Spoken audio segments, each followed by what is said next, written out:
Interaction with objects up close always seems to be very engaging in VR, even if the tasks themselves are relatively mundane by video game standards.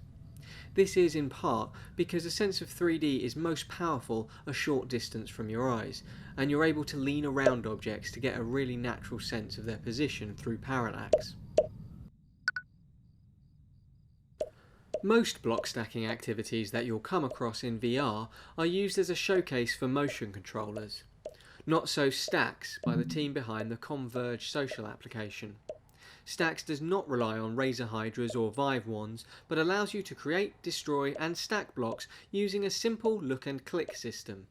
At the centre of your gaze is a blue dot that snaps to the surface of the object that you're looking at.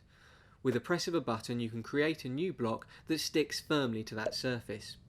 This decision sacrifices playful realism for much greater reliability. You're not being challenged to interact naturally, having to worry about a steady hand to balance blocks, and this frees you to focus much more on what you want to build.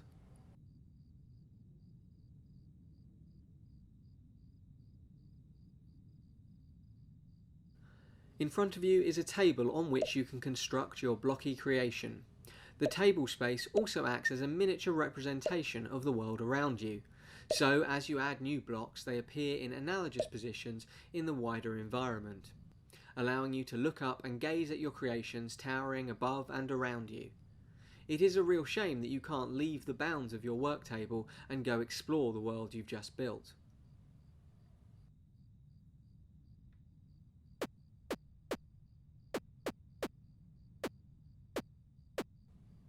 It is sufficiently straightforward and satisfying to create in this playbox that you may well find yourself getting a little lost in your work.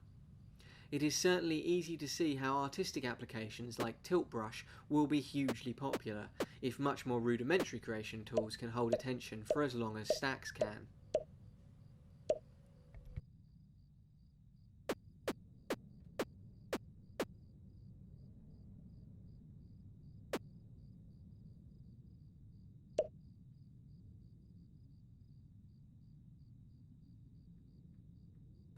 There may not be a lot to learn about the interface in Stacks, but special mention should go to the phased way the controls are presented to you.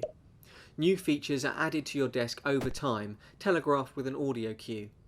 This gives you a chance to get to grips with your options, and by introducing them gradually, you are encouraged to experiment to discover how they work, where a less confident developer might have simply bombarded the user with text instructions.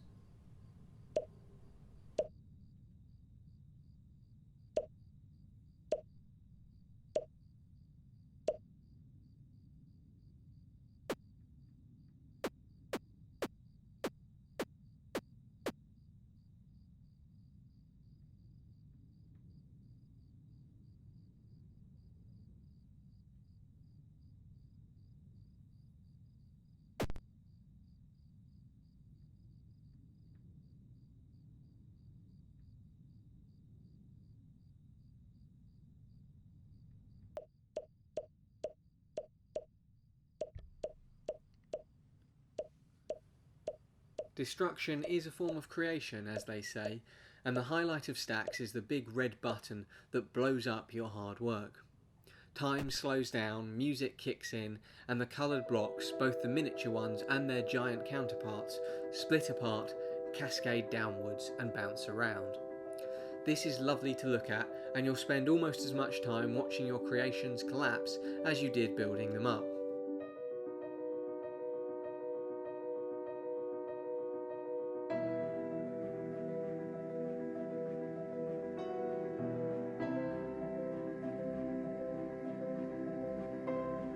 It's reminiscent of that Sony Bravia advert with the coloured balls. So much so, in fact, one wonders if the developers haven't missed a trick by not selling this in as a branded experience. I did notice that there seemed to be a mismatch between the location of the smaller blocks and the larger ones once the destruction button had been pressed. I'm not sure whether this is intentional or perhaps a bug that arises when there are a certain number of blocks in existence. You can keep adding new blocks seemingly without limit though, even whilst they're moving around. As the miniature blocks pop into existence, they will exert tiny but perceptible amounts of force on the surface on which they were created.